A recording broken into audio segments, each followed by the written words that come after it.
I'm from Bedford, Stuyvesant, Brooklyn. I'm from Roosevelt Projects, one of the worst projects in New York. I was actually just there because I just did the panel for BeautyCon. I spoke on the panel talking about negative masculinity within the industry. Anyway, yeah, so I was home. I was in the hood, you know. Growing up, it wasn't easy, man. Like, all of my friends that I grew up with, my era, are pretty much dead. They all got killed. Seen some of them get killed. Seen some of them go to prison, never come back home alive, things like that. But now, when I go home, it's like, you know, white folk jogging their dogs and walking and coming to the bodega, the Aki store, like 3, 4 in the morning. I'm looking like, this is crazy. Like, even the Chinese man, he could deliver food now. Like, growing up, we would rob him, take the food and dip. I mean, New York is gentrified as a whole, but Brooklyn's the new Manhattan, so I get it. I definitely get it. Now tourists, when they come, they want to cross that bridge. And I think that's good for us, Brooklyn niggas. Growing up in New York, the hustle is everything in general. Waking up sets the tone for your day. If you could wake up another day in New York, you made it. Another day for real on earth. Like, New York is one of those places, and the saying is so true. Like, if you can make it in New York, you can make it anywhere. But one thing I learned, like when I went to LA, I was like, damn, this shit's slow. I mean, like, slow, like the clubs is slow, people walk slow, talk slow. Like, I'm just like, y'all gotta keep up, bro. And then versus me going back home, that's why I love to go back home, even though I'm in LA now. Like, going home is just like fuck, yeah. I mean, like, honk, like, nigga, move out the way, walking fast, like, yeah, I want to talk fast, I want to feel that energy, and that's just how New York is. And I've always carried that with me in general anyway, because I'm big on energy.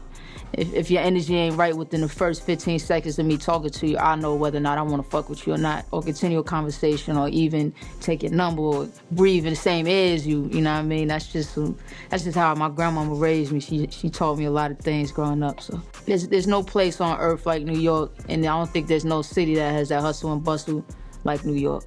My mother was born in the Bronx. My father was born in Brooklyn. So, I'm Puerto Rican and black. Puerto Rican and black, whereby you dig, you feel me? Although I was raised in a black household, so I don't really speak Espanol, which sucks because I could really use that right now in my life.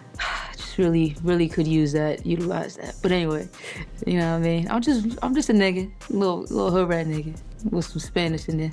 I think the energy is definitely a big part of my Puerto Rican side. My mother didn't raise me, neither did my father. By that not happening, I really didn't get to tap into the Puerto Rican culture.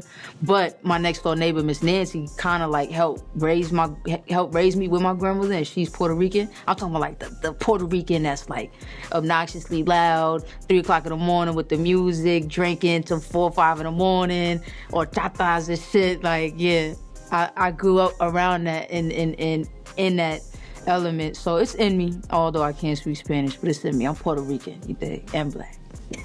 I definitely feel like my drive comes from my grandmother.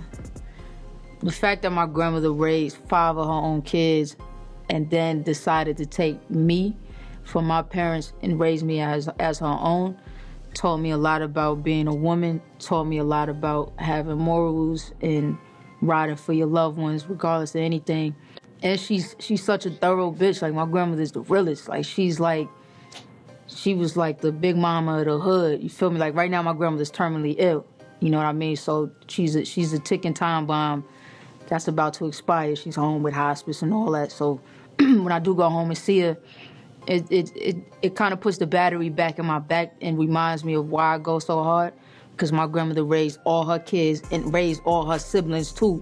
Like, this was a strong-ass woman, and she taught me how to be that strong, if not stronger, especially in this world, this day and age.